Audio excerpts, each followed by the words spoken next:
여러분 뵙게 해서 반갑습니다. 하나님의 기적 대한민국 건국이라는 주제를 함께 나누겠습니다. 우리 PPT 준비가 됐죠? 띄워주시기 바랍니다. 여러분 보시는 이 한 장의 낡고 오래된 사진은 5천년 우리 역사의 획을 그은 중요한 순간을 포착하고 있습니다. 이 나라는 5천년 동안 군주주의였습니다. 나라는 당연히 왕이 다스리는 것이죠. 그런데 방금 보여드렸던 그 사진, 그 순간에 우리 역사상 처음으로 민주주의 시대가 개막됩니다. 민주주의란 건 뭘까요? 제일 중요하고 기본적인 특징은 국민이 투표를 해서 지도자를 선출하는 것이죠. 1948년 5월 10일 우리 역사상 최초의 자유민주주의 총선거에 의해 198명의 건국 지도자들을 선출합니다. 그분들이 모여 신생국가 대한민국의 근본을 이루는 헌법을 제정하죠. 1948년 5월 31일 이 나라 역사에 처음으로 국회라는 것이 열리고 반만년 역사에 처음으로 민주주의가 개막되던 그날 단상에 서셨던 분이 초대 국회의장 이승만입니다.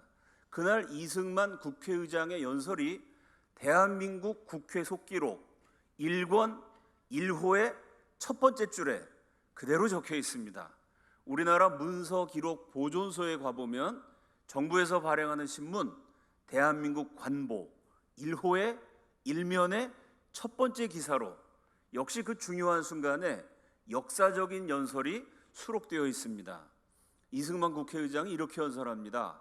반만년 길고 유구한 우리 역사의 처음으로 민주주의 시대를 개막하게 된 것은 사람의 힘과 사람의 능력으로 이루어진 일이 아니고 한민족을 사랑하사 대한민국을 탄생케 하신 살아계신 하나님의 은혜와 하나님의 도우심으로 이루어진 일입니다.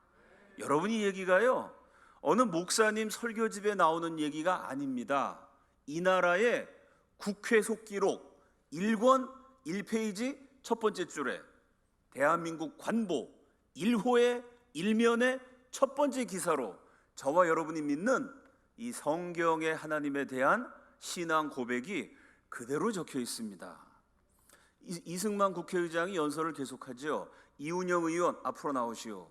종로구에서 당선된 국회의원 이운영 씨를 단위에 모십니다. 본래 그분은 북한에서 목회하셨던 목사님이셨어요. 공산당들에게 교회 다 뺏기고 박해를 받아서 서울로 탈출하셨습니다. 월남하셔서 세우신 교회가 지금도 강남구 신반포동에 있는 남산감리교회, 교회 세우신 목사님이 정치 1번지 종로구 국회의원으로 당선이 되셨죠. 목사님을 단위에 모십니다. 오늘부터 시작될 대한민국을 위해서 기도해 주십시오. 대표 기도를 부탁하죠. 목사님들이 마이크를 잡으면 길어지는 수가 있어요. 저도 오늘 되게 길게 할지도 몰라요.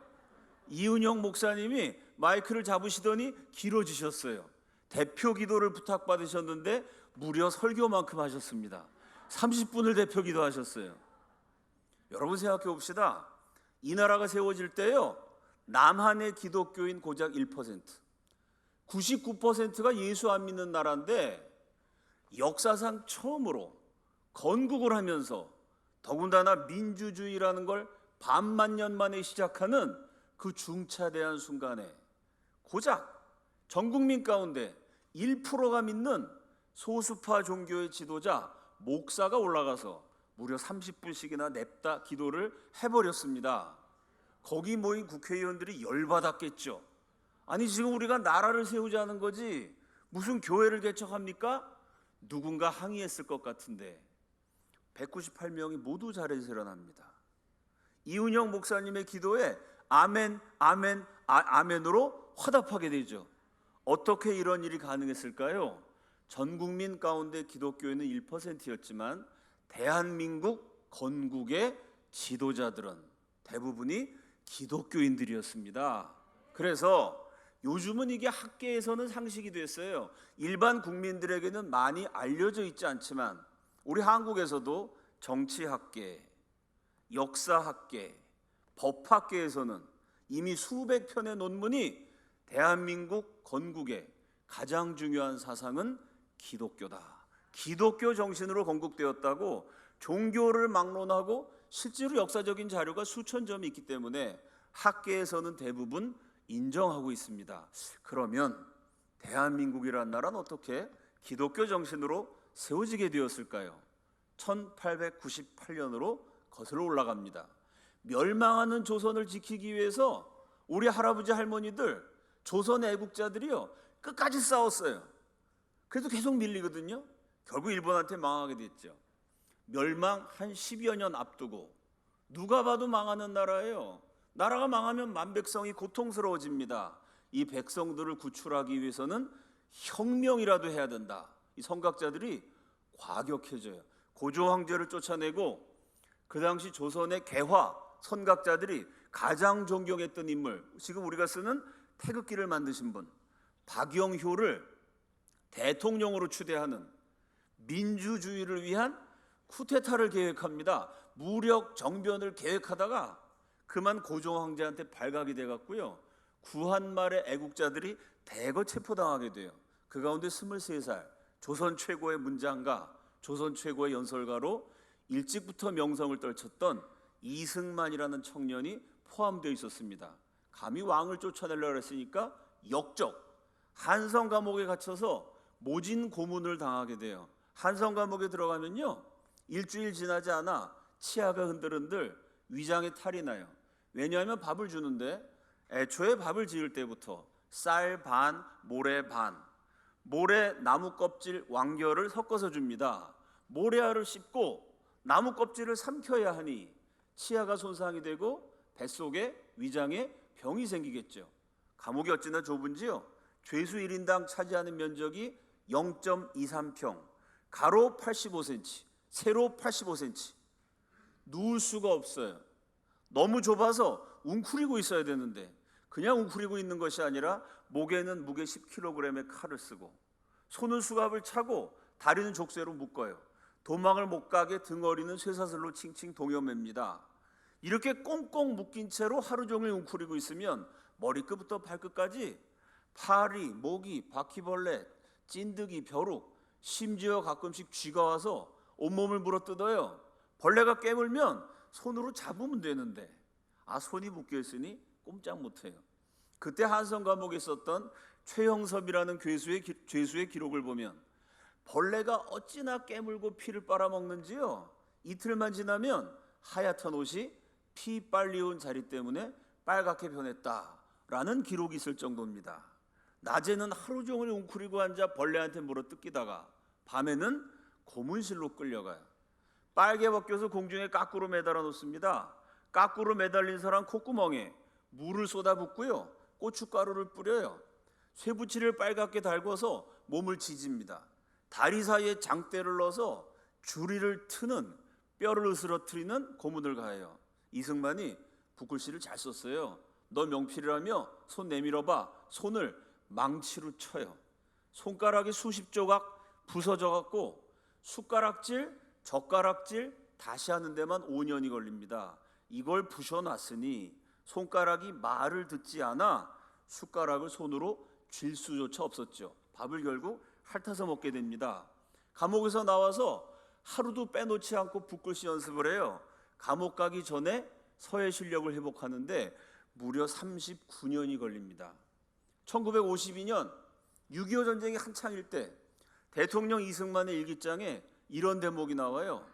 전쟁하느라 얼마나 스트레스를 많이 받았는지 어젯밤 꿈에 한성 감옥에서 고문당하다가 악몽을 꾸다가 비명을 지르면서 깨어났다.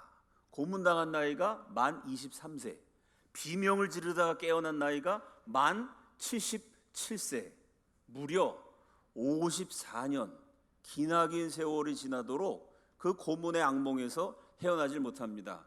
91세로 세상을 떠나기까지 68년 동안 고문 후유증으로 몸에 통증을 느끼지 않은 날이 하루도 없었죠. 이렇게 고문당하다가 날짜가 되면 나와 모가지를 칼로 쳐서 죽이는 역적, 사형수 신세로 떨어졌습니다. 더 이상 내려갈 데가 없는 밑바닥까지 추락했을 때 사형수 이승만의 기억에 배제학당에서 만났던 미국 선교사들의 가르침이 떠올랐어요. 아펜젤로 선교사가 뭐라 그랬냐면은 학생들에게 여러분 인생에 정말로 힘들고 어려울 때 성경을 읽으십시오. 성경이 여러분에게 힘이 되고 성경 읽으면 마음에 평안이 생기고 성경이 여러분 인생의 막다른 골목을 뚫어줍니다. 이승만이 기독교인 될 생각이 없었는데 고문당해 죽을 지경이 되니까 성경 읽으면 마음이 편해진다 그랬지. 감옥에서 마음이라도 편해지자 이런 마음으로 선교사님에게 성경을 들여보내달라 그래서 이 꽁꽁 묶여 있잖아요. 너무 좁잖아요.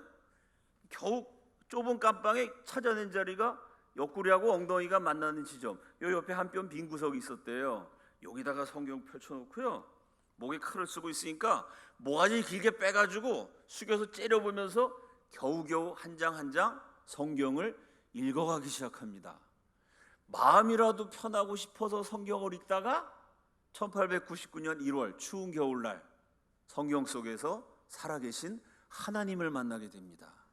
이게 역사적인 사건. 왜 그러냐면요, 1899년 당시 이 나라에 개신교 기독교인은 딱 40명. 그 40명은 전부 사람 대접 못 받는 상놈, 천민, 아래 것들이었어요.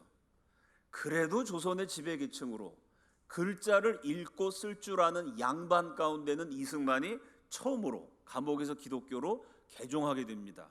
그 당시 조선이란 나라 도무지 희망이 없는 나라. 길거리에 나가보면요, 굶어 죽은 사람 시체가 널려 있어요. 아프리카보다 가난하던 조선, 실제로 이승만이 감옥에 있었던 그 시절에 콜레라 전염병이 돌았는데요, 조선 팔도에서 6만 명이 죽어요. 주사 한 방만 맞으면 살 수 있는데, 약 한 알만 먹으면 죽지 않는데, 주사 한 방이 없고 약 한 알이 없어서 5만 명, 6만 명씩 전염병으로 해마다 죽던 비참한 나라. 그러다 결국 일본에게 멸망당해서 명맥마저도 끊어지기 직전의 조선. 아무런 희망이 없는 나라인데 이승만이 예수를 믿고 보니까 모든 희망이 사라져버린 것 같은 조선 땅에 마지막까지 남아있는 단 하나의 희망이 여전히 살아서 숨쉬고 있다는 것을 깨닫게 됩니다. 우리 PPT 다음 장면 보여주시죠. 감옥에서 쓴 글 청년 이승만 자서전의 한 대목. 오로지 남은 하나의 희망은 한국 사람을 거듭나게 하는 것이고 그 길은 기독교 교육이다. 마지막까지 남아있는 희망이 뭐냐면요, 한국 사람을 개선시키고 발전시키고 향상시키고가 아닙니다. 저와 여러분이 믿는 복음은 사람을 개선, 발전, 향상시켜주는 정도가 아니고요, 사람 수준을 조금 올려주는, 높여주는 차원이 아니고요, 지옥 갈 수밖에 없는 사람을 영원한 천국에 들어가는 하나님의 자녀로 완전히 거듭나게 하는 구원의 능력인 줄로 믿습니다. 한국의 마지막까지 남아있는 하나의 희망이 뭐냐면요, 우리 민족이 예수 믿고 거듭나는 거, 성령의 지배를 받는 민족이 되는 것, 하나님께 경배하는 국가로 새로 출발하는 것. 오로지 남은 하나의 희망은 기독교라는 얘기입니다. 내 인생 목적은 이 길을 위해 준비하는 것이었다. 어떻게 하면 조선 땅에 기독교 국가를 세울까? 그 한 가지 목적을 향해서 파란만장한 인생을 그때부터 살아가게 됩니다. 한성 감옥에서 한 6개월 정도는 고문당했어요.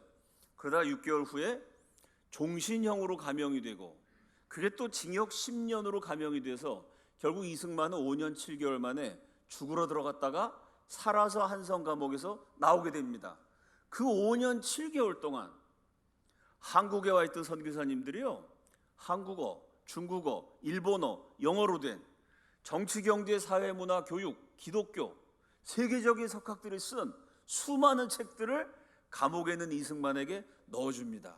우리나라 국사편찬위원장 지내신 유영익 박사님의 논문을 보면 그 당시 조선 팔도에 제일 훌륭한 도서관이 한성 감옥에 있었다. 아예 감옥에다가 도서관을 하나 차려줘요. 왜 그랬을까요? 이승만에게 투자를 한 겁니다. 이걸 다 연구해서 이 멸망하는 조선을 예수 잘 믿는 부강한 나라로 한번 세워봐라. 이승만이 감옥에서요 10시간에서 15시간 성경 보고 기도하고 연구하면서 어떻게 기독교로 나라를 세울 것인가 사실상 건국 준비를 하게 됩니다. 수백 편의 대한민국 건국에 대한 글을 쓰게 되는데요. 그 중에 2편, 우리 그 다음 장면이요. 1903년 8월에 쓴 예수교가 대한장래의 기초. 자, 이런 게 대표적인 글이에요. 제목만 봐도 무슨 소리인지 알겠죠? 이때는 대한제국이었어요. 지금 대한민국이잖아요. 대한민국, 대한 사람의 장래, 미래가 어디 있냐면 예수교. 옛날에는 기독교를 예수교라고 했죠. 대한민국의 희망이 오직 하나님에게 있고 기독교에 있고 복음의 신앙에 있는 줄로 믿습니다. 자, 제가 한번 읽어드릴게요. 저 계명한 나라들에서는 잘 사는 나라는 왜 잘 사냐면 사람의 몸이나 집안이나 나라가 개인, 가정, 국가가 모두 같이 하나님의 도로서 구원을 얻었고 하나님의 도인 성경 말씀대로 살아가기 때문에 잘 될 수밖에 없다는 거예요. 그럼 안 되는 나라는 왜 안 될까요? 저 열리지 못한 나라들에서는 사람의 몸이나 집안이나 나라가 사람의 도로 인하여 아무리 뛰어난 종교라 그래도요, 아무리 뛰어난 사상, 주의, 이념이라 그래도 성경 이외의 모든 것은 결국 사람이 만든 사람의 도에 불과하다. 이게 이승만의 생각이었어요. 하나님의 도와 사람의 도. 사람의 길을 따라가기 때문에 고초와 환난, 멸망을 면하지 못하여도 종시 깨닫지 못하고 안 될 수밖에 없다는 거예요. 하나님이 세상을 지으셨는데, 하나님이 사람을 지으셨는데, 하나님이 지으신 사람이, 하나님이 지으신 세상을 경영해 나감에 있어서 하나님을 버리고 사람의 도를 따라가면 어떻게 잘 될 수가 있겠습니까? 그래서 안 될 수밖에 없다는 거예요. 예수교가 가는 곳마다 변혁하는 힘이 생기나니 예수교 외에는 더 좋은 씨도 없고 더 좋은 밭도 없음이라. 대한 사람 살리는 새로운 물줄기는 오직 예수교라. 아멘이시죠? 예수교가 들어가야, 기독교가 들어가야 목마르고 공고한 조선 사람들의 영혼이 살아난다는 거예요. 기독교로 나라를 세워야 된다. 기독교 입국론입니다. 그 다음 장면이요. 요거는 1903년 11월에 쓴 교회 경략. 제목이 특이하죠. 글의 내용을 보면요, 교회 얘기는 한마디도 없어요. 나라에 대한 얘기입니다.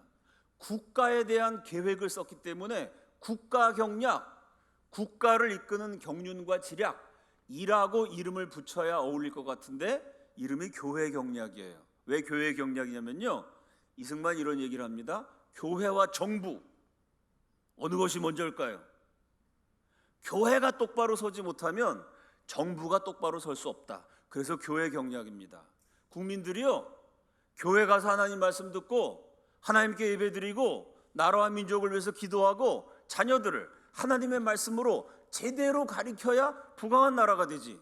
국민들이 하나님 모르고요, 우상 숭배나 하고 푸닥거리나 하고 그냥 황금 만능주의에, 세상 풍조에, 썩어질 세상의 이념에 떠내려가 버리면 제대로 된 나라가 될 수가 없다는 겁니다. 대한민국이 제대로 서기 위해서 먼저 이 땅의 교회가 하나님 말씀 앞에 성령 충만으로 제대로 세워져야 할 줄로 믿습니다. 우리 화면 다시 한번 띄워주시죠. 1903년 만 28살 청년 죄수의 가슴에 불타던 기독교 대한민국의 꿈입니다. 앞으로 우리가 나라를 세우면 이런 나라가 된다, 예언을 했어요. 다 함께 읽겠습니다. 시작.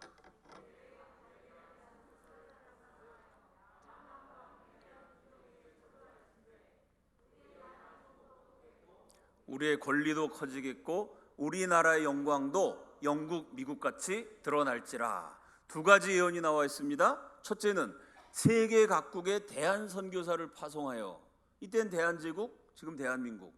1903년에는요 우리나라에 교회라는 게 거의 없었어요. 강원도에 뭐 2-3개, 경기도에 좀 많으면 4-5개, 전라도에 한 4-5개. 조선 팔도에 교회라 그래봐야 몇 개 없었던 무렵입니다. 근데 이승만은 뭐라고 얘기했냐면요, 조선 팔도에 교회가 가득 세워지는 건 당연, 한 걸음 더 나가 전 세계의 선교사를 파송하는 선교의 대국이 될 것이다. 1903년에 그 글을 썼는데 그 당시 입장에서는 말도 안 되는, 아니 예수 믿는 사람이 이승만이 처음 예수 믿을 때 40명이었거든요. 지금 여기 모인 사람 요 정도나 될까요? 조선 팔도 기독교인 다 합쳐봐야 40명밖에 안 되는 그런 나라였는데요, 전 세계에 선교사를 파송하는 선교의 대국이 된다. 말도 안 되는 것 같은데 지금 한국 기독교가 많이 약해졌습니다만 그래도 인구 비례당 전 세계에서 선교사 인구 비례당 제일 많이 파송한 1등 국가가 대한민국입니다. 우리 선조들의 기도가 그대로 응답된 줄로 믿습니다. 이렇게 우리가 예수 잘 믿어서 전 세계 선교사를 많이 파송해서 열심히 전도하면 하나님이 축복을 주신다는 거예요. 그걸 이승만은 뭐라 그랬냐면 나중복이라 그랬습니다. 다 함께 따라합시다. 나중복.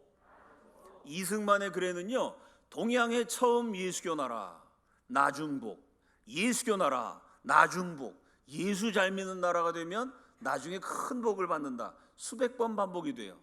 한국 사람들 성질이 급하잖아요. 복을 받으려면 당장 복, 지금 복, 빨리빨리 복이지 왜 복을 천천히 받겠다고 나중 복이라고 썼을까요? 5,000년 우상 숭배했더니 현재 복은 지지리도 없어요. 아프리카보다 가난한 나라, 멸망해가는 식민지. 그러나 지금 복은 없지만 우리가 정신 차리고 이제라도 예수 잘 믿으면 우리의 후손들은 부강한 나라에서 나중 복을 크게 받을 것이다. 그래서 나중 복입니다. 여러분, 대한민국이 나중 복을 받았을까요? 지금 나라가 많이 어렵습니다만은 그래도 이 나라가 축복받았다는 증거는 차고 넘쳐요. 제일 대표적인 것, 첫째, 20세기 기독교 성장률 1위, 예수 믿고 구원받는 제일 중요한 영적인 축복 제일 많이 받은 나라가 대한민국입니다. 두 번째, 물질적인 축복. 이건 상상 초월. 여러분 학교 다니실 때 영국에서 산업혁명이 일어났다는 거 배우셨죠? 영국 경제가 100년 만에 30배 이상 커졌어요. 기나긴 역사 속에서 100년은 짧은 시간이거든요. 그 짧은 100년 동안 경제가 무려 30배가 되니까 산업 발전이 아니라 혁명이라 그랬습니다. 대한민국 아직 100년 안 됐어요. 건국하고 한 70년 좀 넘었는데요, 70년 만에 경제가 30배 택도 없어요. 300배 한참 모자라요. 3000배 아직도 안 돼요. 3만 배 더하기 1000배. 기네스북에 올라있는 인류 역사상 최고의 신기록, 그 전에 아무도 달성하지 못했고 이후로도 달성이 불가능한 100년 만에 30배 된 게 혁명인데 70년 만에 3만 1000배가 됐으니까 이거는 상상 초월하는 겁니다. 100년 만에 30배 된 게 혁명이면 70년 만에 3만 1000배가 된 대한민국의 성취는 우리 선조들의 기도에 대한 응답이고 하나님이 내리신 나중 복인 줄로 믿습니다. 이렇게 예수 잘 믿는 나라가 되면 기가 막힌 나라가 된다. 기독교 입국론이 감옥에서 정립이 됐어요. 그 기독교 정신을 따라 독립운동을 기독교로 하고 건국을 기독교로 하고, 6월이면 우리가 6.25 전쟁을 떠올리지 않습니까? 6.25 전쟁 때 공산당을 막아낸 세력이 역시 기독교였습니다. 독립운동, 건국, 호국, 부국 모든 역사의 발자취가 하나님이 기독교인들 통해서 이 땅의 역사를 이루어 가시는데요, 그 출발이 되는 독립운동과 건국의 선구자들이 역시 감옥에서 모이게 됩니다. 그 다음 장면이요. 이승만이 감옥에서 예수 믿으면 좋은 나라가 된다, 기독교 입국론을 가지고요, 감옥에 같이 있었던 동료 죄수들을 몽땅 전도했어요. 그래서 한성 감옥에 있었던 40명 죄수가 전부 기독교인이 됩니다. 우리 다시 한번 화면 띄워주시죠. 그래서 이승만이 전도한 감옥에 있었던 죄수들이요, 1902년 성탄절에 우리 역사상 처음으로 크리스마스 예배를 감옥에서 드려요. 미국 선교사를 초청해서 미국 선교사가 찍은 사진이에요. 저 가운데 키가 큰 청년이 이승만이고요. 요때 한성 감옥에서 예수를 믿은 이승만의 전도를 받은 40명이 이 나라 역사와 운명을 바꿔놓게 돼요. 이 40명에 대한 책이 4천 종류가 넘어요. 대한민국 모든 도서관에 있습니다. 모든 서점에 있어요. 이게 이상하잖아요. 아니 감옥 간 죄수들이 아무리 예수 믿었다고 감옥에 누가 갑니까? 도둑놈, 사기꾼, 살인자, 이런 사람들이 어떻게 지도자가 돼갖고 그런 사람들에 대한 책이 4천 종류나 나오게 됐을까요? 요 한성 감옥은요, 도둑놈, 사기꾼, 이런 일반 죄수들도 있었지만 동시에 특수한 죄수들이 갇히는 일종의 특수 수용소였습니다. 대표적인 사례가 이승만. 도둑질해서 간 게 아니고요, 나라를 구하기 위해서 혁명을 모의하다가 갔어요. 구한 말에 우리나라 지도자들이 누구였냐면 친청파, 친일파, 친러파, 그 중에 제일 위대했던 한 인물이요, 얼마나 그 당시 조선 사람 가운데 제일 똑똑했던 사람, 똑똑하고 일처리 잘했어요. 얼마나 일을 잘했냐면요, 여러분 생각해 보세요. 회사 두 개를 합치는 거 쉬울까요, 어려울까요? 어렵습니다. 교회 두 개를 합치는 거 쉬워요, 어려워요? 어려워요. 회사 합치고 교회 합치는 것도 어려운데요, 이 인간이 얼마나 똑똑했는지 일본하고 조선 나라를 합쳐버렸어요. 총 한 방 안 쏘고 조선을 번쩍 들어서 5,000년 역사를 가진 나라를 일본한테 그냥 바친 그 사람이 그 당시 조선의 가장 유능한 정치가 이완용이었습니다. 그러니까 한일 전쟁해갖고요, 우리가 싸워서 일본한테 져서 망한 게 아닙니다. 한일 합방, 도장 찍고 나라를 넘겼어요. 그 나라 넘긴 사람들이 누구죠? 친일파. 그 사람들이 조선에서 굉장히 유능한 사람들이었습니다. 이 친일파에 맞서서 끝까지 싸우던 애국자들은 어떻게 됐을까요? 친일파의 공격을 받아서 감옥 가게 되겠죠. 이렇게 나라를 팔아 넘기려는 그 당시 조선의 지도자들에 맞서서 끝까지 싸우던 애국자들이요, 죄수가 돼서 감옥에 갔는데, 이렇게 애국적인 죄수, 조선 최고의 엘리트들이 모여있던 감옥이 한성 감옥입니다. 놀랍지 않아요, 여러분? 이게 하나님의 섭리가 아닐까요?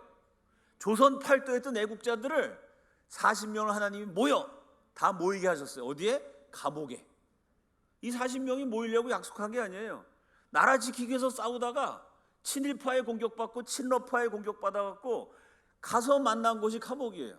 그 감옥에 40명이 모여 있었는데 그 중에 제일 젊고 고집이 셌던 이승만이 예수를 믿더니요, 이 고집 센 양반이라 동료 죄수 40명을 몽땅 다 전도해 버렸어요. 그래서 구한 말 조선 최고의 엘리트 40명이 기독교로 집단 개종하는, 나라가 망하는데 그 나라를 끝까지 지키려고 했던 애국자. 말로만 지키려고 한 게 아니고요, 나라 지키기 위해서 목숨 걸고 싸우다가 실제로 감옥까지 간 투옥 행동파 애국자 40명이 한꺼번에 기독교로 개종하는 역사는 전 세계 어디에도 없어요. 1899년부터 1904년까지 조선이 멸망하던 마지막 시간에 이 멸망한 나라를 기독교로 다시 일으킬 죄수 40명이 감옥에서 예수를 믿게 되었던 것입니다. 그럼 어떤 사람들이었을까요? 그 다음 장면이요. 자, 헤이그 밀사 사건 들어보셨죠? 1907년 네덜란드 헤이그에서 열리는 만국평화회담에 이준, 이상설, 이휘종 세 분이 고종 황제의 밀서를 갖고 파견이 됩니다. 일본이 나라 빼앗은 을사조약, 을사늑약은 국제법상 무효다라고 호소하려고 갔는데요, 일본의 방해로 회담 참석을 못하죠. 그 다음 장면이요. 그래서 이준 열사가 결국 네덜란드에서 순국 돌아가셨습니다. 왜 죽었는지는 몰라요. 지금도 의문사예요. 그 이준 열사 애국심을 기리는 이준 피스 뮤지엄, 이준 열사 박물관이 지금도 네덜란드 헤이그에 있어요. 요 이준 열사가 한성 감옥에서 이승만의 전도를 받은 기독교인이었습니다. 그 다음 장면이요. 조선의 거인, 조선 총독부의 기록에 의하면 조선 사람 가운데 최고의 인물은 누구냐? 월남 이상제. 저 이상제는 인격도 최고, 실력도 최고, 모든 면에서 최고인데 천황폐하 만세가 아니고 맨날 예수 만세만 불러가지고 천황폐하를 믿지 않고 예수를 믿고 독립운동하는 그것만 빼놓고는 최고의 인물이다. 조선 총독부가 인정한 인물입니다. 이상재 선생이요, 54세에 친일파랑 싸우다가 감옥 가는데 54세의 조선의 기성세대 가운데 최고의 천재였던 이상재를 감옥에 집어넣을 만큼 유능했던 사람이 누구냐면 이완용입니다. 친일파 이완용의 공격을 받아 애국자 이상재가 감옥 가게 돼요. 그 감옥에서 29살 이승만을 만나요. 54세의 이상재, 조선의 기성세대 가운데 최고의 천재. 29세의 이승만, 그 당시 젊은이 가운데 최고의 천재. 신구세대 최고의 인물들이요, 나라가 망하던 비극적 시기다 보니까 감옥에서 만나게 돼요. 이상재가 이승만을 통해 기독교를 받아들이게 됩니다. 그리고 감옥에서 나와갖고요, 동료 양반, 대감 마님들을 열심히 전도를 해요. 근데 양반들이 유교에 찌들어가지고 기독교를 거절합니다. 그 어떻게, 예수를 믿어야 나라가 살아갈 수 있는데 조선의 기성세대가 예수를 안 믿어요. 그 이상재 선생이 고민을 합니다. 그러다가 기도 응답을 받죠. 기성세대가 예수를 모르면 다음 세대라도 예수를 알아야 이 민족이 살아나야 된다. 청년이 살아야 민족이 산다. 이 비전을 가지고 젊은이들을 전도하기 위해서 단체를 세웁니다. 그 다음 장면이요, 이상재 선생이 세운 단체가 오늘날의 YMCA, 황성기독 청년회. 사실은 지금은 누구나 다 알고 있는 청년이라는 단어를 처음 만드신 분이 이상재 선생이에요. 청년들에게 전도하기 위해서. 우리 순우리말로 젊은이라는 말은 있었는데 그 젊은이를 한자어로 청년이란 단어를 만들어서 기독 청년회, 기독이 기독교잖아요. 예수 믿는 청년들을 길러내야 된다. 이런 마음을 가지고 기독 청년회에서 열심히 애국 청년들을 길러내요. 지금 한국에 명문대학들 있잖아요. 한국 학생들이 명문대학 다 가고 싶어 합니다. 이 당시에는 대학이라는 게 없었어요. 조선의 청년들이, 제일 똑똑한 청년들이 배우고 싶었던 스승이 누구냐? 내가 월남 선생 밑에서 제자가 되고 싶다. 이상재 선생이 실력도 최고, 인격도 최고. 이분이요, 감옥에서 딱 나오자마자 제일 먼저 뭘 하냐면요, 그 유명한 대감 마님이었거든요. 대감 마님 집이니까 마당쇠, 돌쇠, 부엌대기, 계집종, 하인, 하녀, 아래 것들이 있어요. 전부 다 아래 것들 보고 집에 모이라 그래요. 안방으로 들어오라 그래요. 이게 있을 수 없는 일이거든요. 옛날에 상놈들이 설날에 양반한테 세배를 하는데요, 마루에 올라와서 세배한 게 아니에요. 양반이 마루에 딱 앉아있으면 저 땅바닥에서 대감마님 새해 복 많이 받으세요. 상놈들 아래 것들은 땅바닥에서 절을 했습니다. 근데 이 땅바닥에 있는 양반, 저 상놈들을, 아래 것들을 신발을 벗고 안방으로 들어오라는 거예요. 아랫목에 쫙 앉혀요. 이게 어떻게 된 거랬더니 갑자기 이상재 대감마님께서 이 하인, 하녀, 부엌대기, 계집종, 마당새, 돌쇠한테 절을 하는 거예요. 다들 기절했고 막 눈알이 튀어나오려고 그래. 그러더니 이상재 선생이 뭐라 그랬냐면, 보통 양반들이 이놈 마당쇠야 이렇게 불러야 되는데 마당쇠한테 형제님 이렇게 불러요. 마당쇠가 기절하려고 그래. 양반하고 나하고 어떻게 형제가 되지? 족보가 다른데. 부엌대기 계집종한테 자매님 이렇게 불러요. 다들 막 경악을 하고 있어. 눈물 흘리면서 이상재 선생이 뭐라고 말씀하시냐면요, 우리 하나님이 형제님, 자매님과 나를 평등하게 창조하셨는데 내가 하나님 말씀 모르고 공자님 말씀만 알아갖고 유교만 알아서 나는 양반입네. 여러분은 상놈들이라고 사람을 차별한 저의 죄를 용서해 주십시오. 눈물 흘리면서 사과하고요, 자기 집 재산을 다 정리해가지고 마당새, 돌쇠, 부엌대기, 계집종 이 아래 것들, 천민들, 상놈들을요 재산을 줘서 자유민으로 해방시켰어요. 이게 기독교인 줄로 믿습니다. 성경 말씀을 머리로만 배운 것이 아니라 실제로 삶으로 예수님의 말씀을 따라서 사람을 차별하지 않는 그 신분제 조선에 거룩한 충격을 주는 이런 개혁을 스스로 하신 분입니다. 그러니 인격도 최고, 신앙도 최고, 실력도 최고, 조선 최고의 내노라 하는 젊은이들이 이상제 선생 휘하에 몰려들어요. 그 청년들에게 이상제 선생이 가르치면서 제일 많이 했던 말, 조선의 청년들이 너무나 불쌍하다. 마지막 돌아가실 때 유언도요, 이 땅의 청년들이 너무나 가엾다. 눈물 주르르 흘리고 돌아가셨어요. 왜 불쌍하다고 말씀하셨을까요? 내가 청년 시절에는 사람에 비유하면 병 걸려 피를 토하며 죽어가는 환자 같은 조국이었지만 나에게는 조국이 있었다. 이상제 선생이 젊은 시절에 조선이란 나라, 이거 뭐 가난하죠, 힘이 없죠, 사람에 비유하면 피를 토하는 환자 같은 비실비실한 나라, 그래도 나라라는 게 있었습니다. 그때는 내 나라였어요. 근데 지금 어떻게 됐죠? 이상제 선생이 YMCA에서 청년들을 가르칠 때 세기지도를 펼쳐봐라. 세기지도 펼치면요, 우리나라 지도가 딱 있어요. 그 위에 뭐라고 써 있냐면 코리아, 한국이 아니라 재팬, 일본이라고 써 있어요. 지도 위에 너의 나라는 없다. 조국이 없이 자라나는 청년들이 너무나 불쌍하다. 그래서 불쌍하다고 말씀하신 거예요. 이렇게 도전하십니다. 지도에 너의 조국이 없을지라도 너의 기도 속에 조국이 살아있으면, 너의 신앙 속에 조국이 살아있으면 언젠가 하나님의 시간이 되었을 때 멸망해버린 너의 조국이 지도 위에도 찬란하게 부활할 수 있다. 첫째는 기독교 신앙, 둘째는 애국심을 가르쳤어요.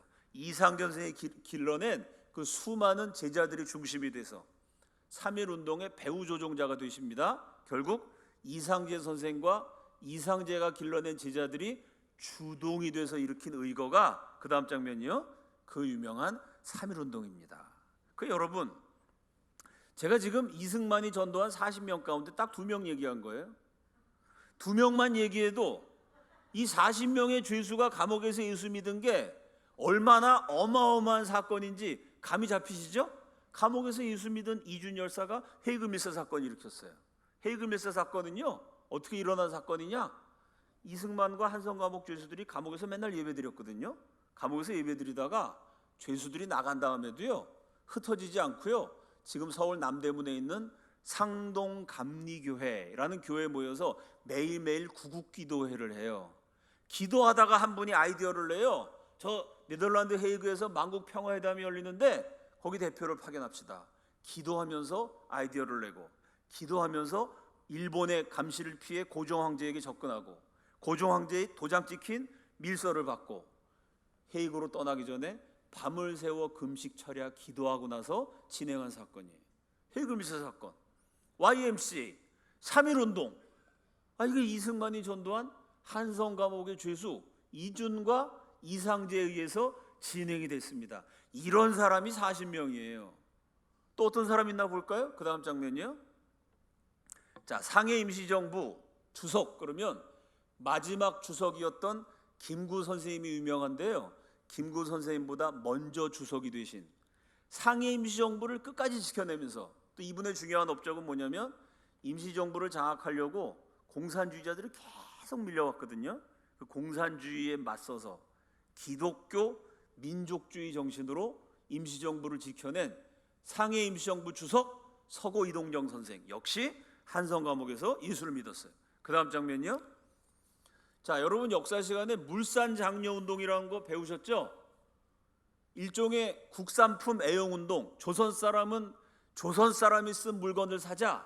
그 물산 장려 운동을 일으키신 분이 누구냐면 조선 물산 장려회 유성준 선생, 역시 한성 감옥에서 예수를 믿었어요. 그 다음 장면이요. 자, 이종일 선생, 3.1운동 민족대표 33인 가운데 한 분, 제국신문의 사장, 나중에 이분이 동아일보 부사장이 되십니다. 언론을 통해서 독립운동하셨는데요, 요 이종일 선생이 하신 일을 여러분이 다 알고 계세요.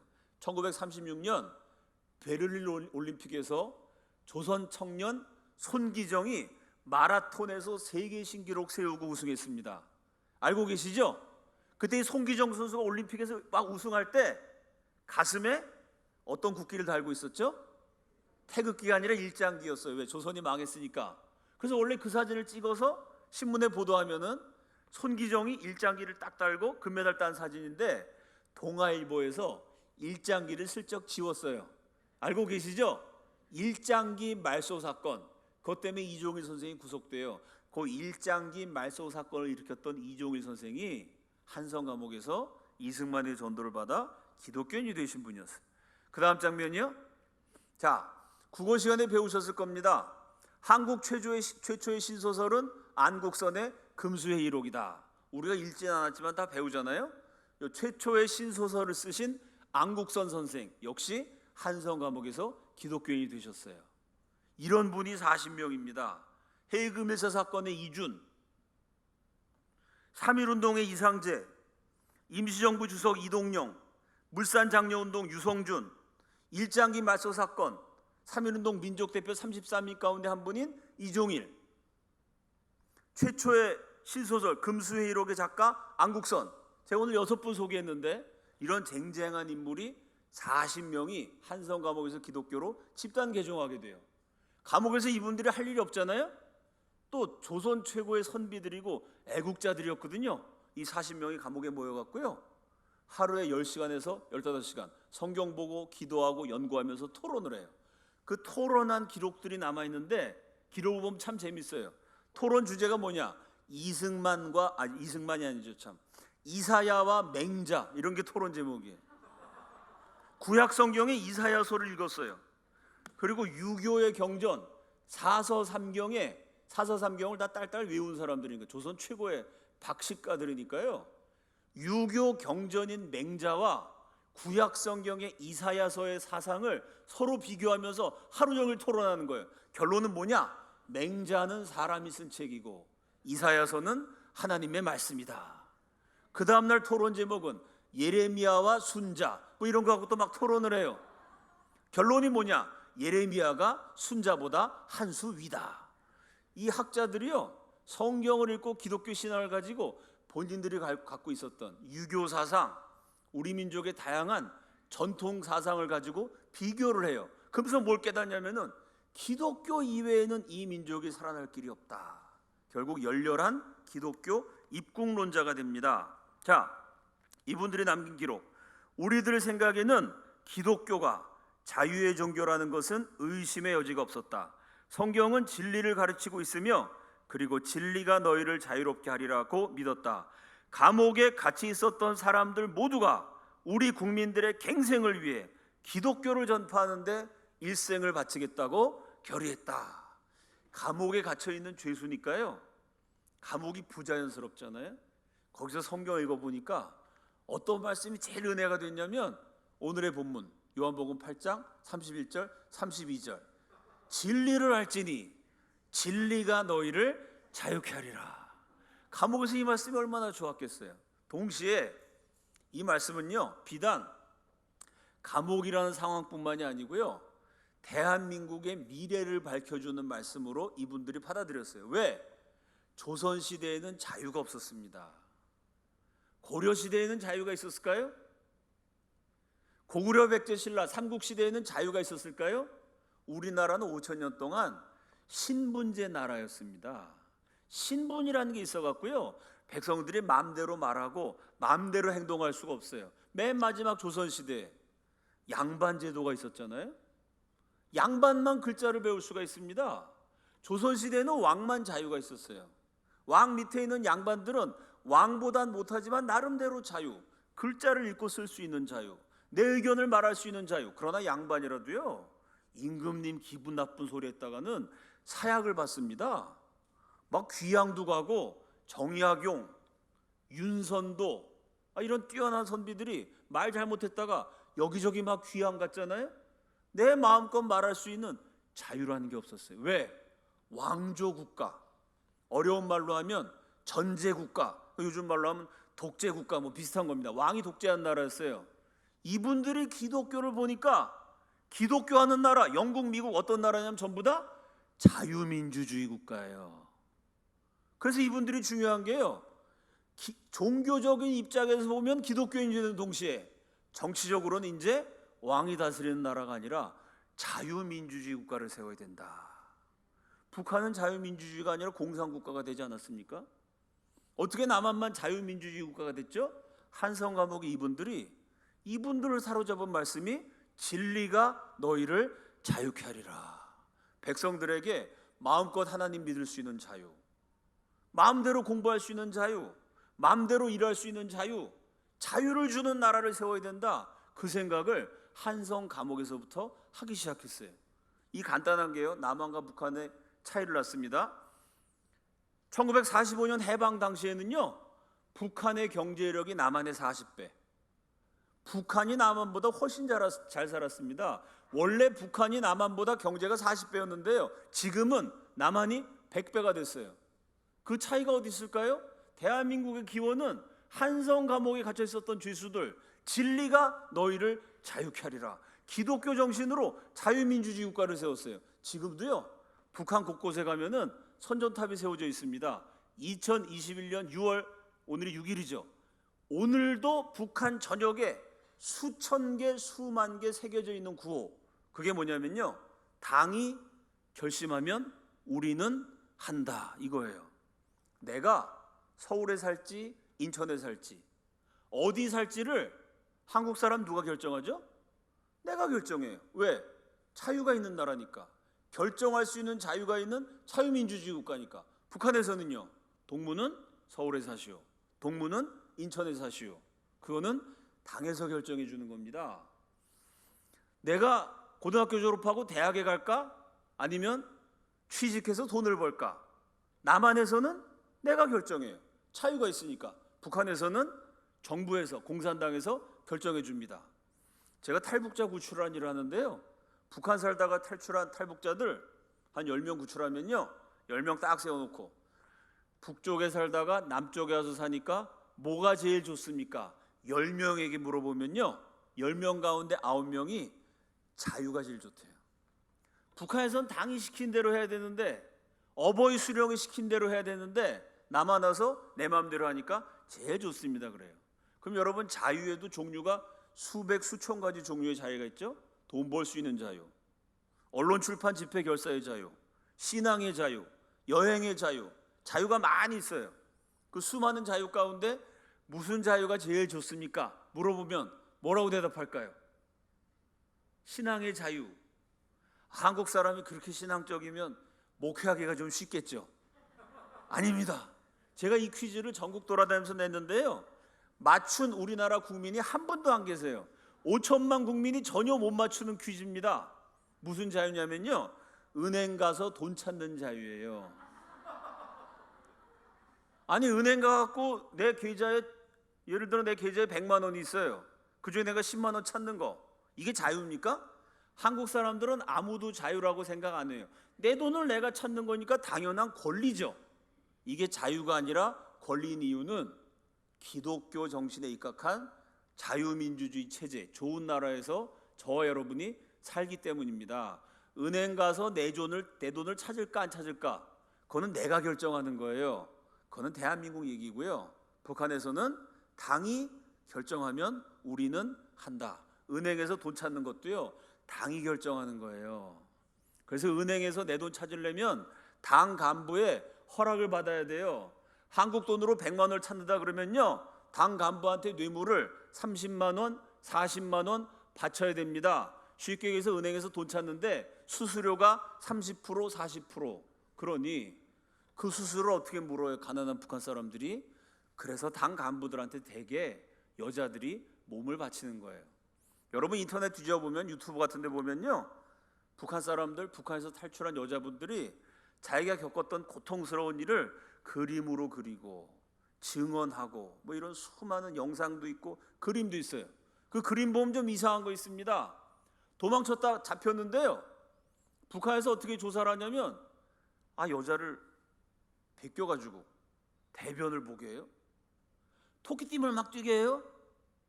아주 이상하지 않아요? 그 냄새 나는데. 그거 왜 그러냐면요, 은행에 돈을 못 넣잖아요. 은행에 넣어도 공산당 간부가 못 찾게 하면 그 돈을 내가 찾을 수가 없거든요. 그 은행에 내 돈이 암만 많아도 그걸 찾지 못하면 은행엔 돈이 있는데 그 돈을 못 찾아서 실제로 굶어 죽은 사람들이 있어요. 그러니까 그 돈을 어떻게 하죠? 몸에다가 감추죠. 여자들이 항문에다가 집어넣고. 몸속 깊은 데다 감춰요. 그 탈출한 탈북 여성들이 잡히면 당 간부들이요, 돈 숨긴 거 찾아내려고 베낀 다음에 토끼짐 뛰게 하고 대변 보게 하고. 어느 탈북한 여자분이 쓰신 글을 봤는데, 이 돈이 없으면 굶어 죽지 않아요. 이게 생명 같은 돈이죠. 이 돈을 뺏기지 않으려고 어떻게 하냐면요, 이 돈을 비닐로 싼 다음에 그걸 수백 번 문질러요. 그러면 비닐이 돈에 딱 붙어가지고 코팅한 것처럼 되죠. 코팅한 돈을 먹어요. 뱃속에 돈을 간직하는 거예요. 그럼 여러분, 이 코팅한 돈 먹을 때 목구멍이 얼마나 쓰리겠어요. 그리고 화장실 안 가고 버텨요. 한 일주일 버틸 수 있대요. 결국 일주일 만에 화장실 가면은 변으로 돈이 다시 나오죠. 그걸 씻어요. 다시 또 먹어요. 내 뱃속에 일주일 있다가 나온 돈, 냄새가 지독해요. 제가 탈북민에 대한 글을 많이 읽고 탈북민들도 많이 만났는데, 야, 정말 그 글을 읽으면서 정말 마음이 아팠던 게 뭐냐면, 그 돈을 데려가지고 수백 번 문질러서 비닐하고 딱 달라붙게 만든 다음에 뱃속에 넣은 다음에 뱃속에서 다시 나온 그 돈을 다시 삼킬 때의 심정, 냄새가 나고 목구멍이 따끔거리는데 피눈물이 나더래요. 왜 나는 북한 땅에 태어나가지고, 남조선 사람들이 은행에 돈만 넣으면 되는데 이걸 내 뱃속에 넣었다가 다시 집어넣어야 되나.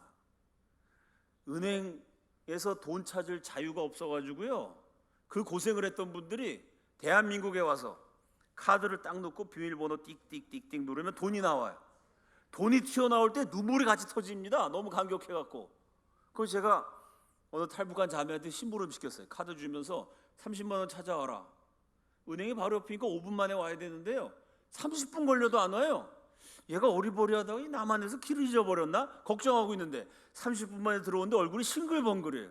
야, 나 걱정했어. 왜 이렇게 오래 걸렸니? 물어봤더니요, 그 돈 때문에 북한에서 은행 못 믿어갖고 돈 찾을 자유가 없어서 그 고생을 하다 보니까 은행에서 돈 찾을 때가 제일 행복하대요.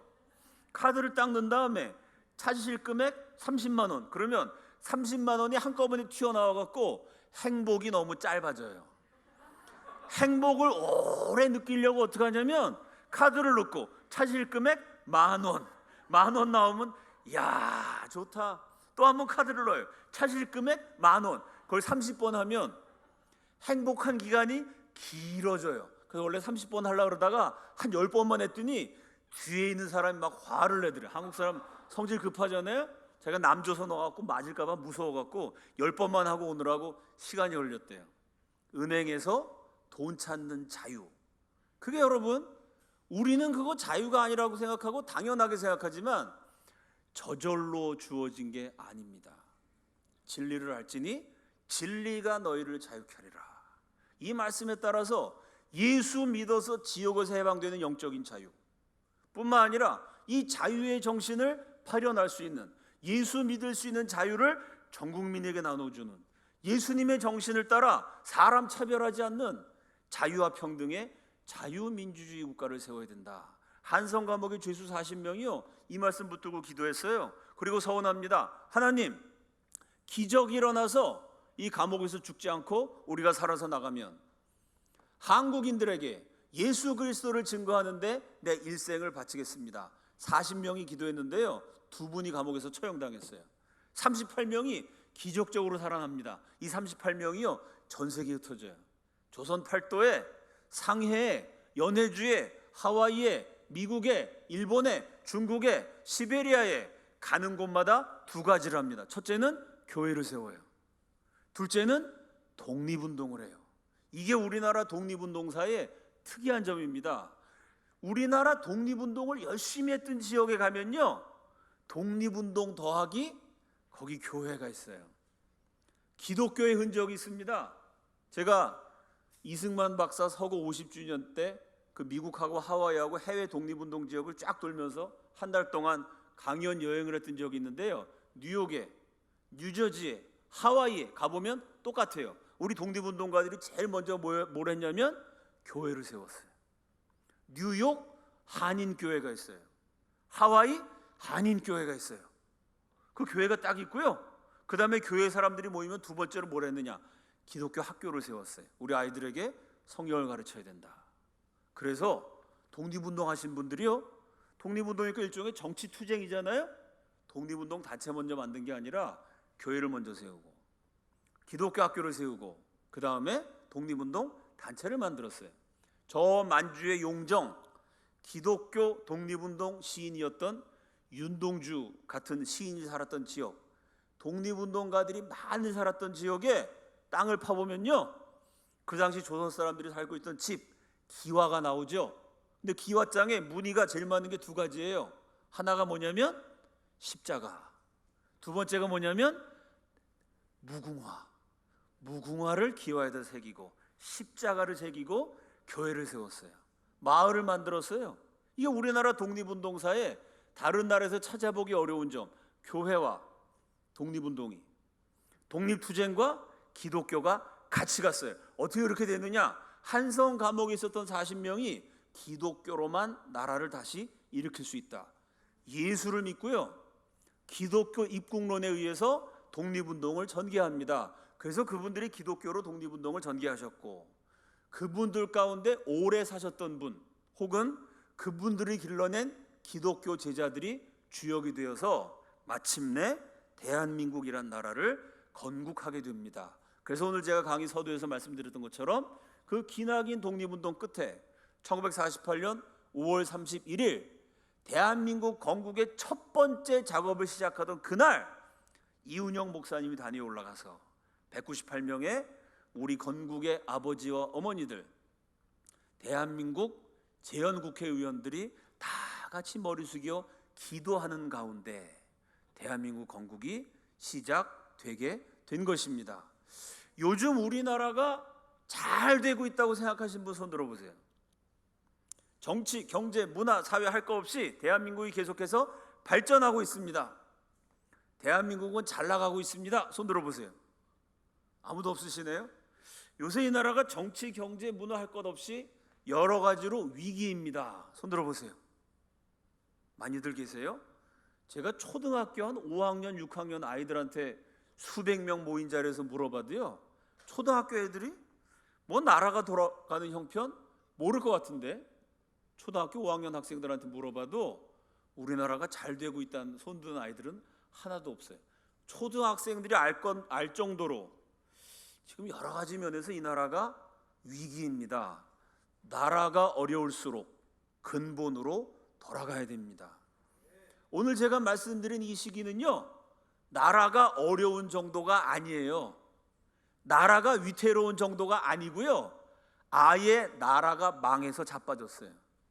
나라가 멸망당해서 없어졌습니다. 지금 대한민국이 그래도 잘 사는 나라예요. 세계 5대 공업국가, 7대 무역국가, 경제력으로 한 10등쯤 하는 대한민국에서 제일 가난한 사람도요, 전 세계 평균 놓고 보면 상위 15% 안에 들어요.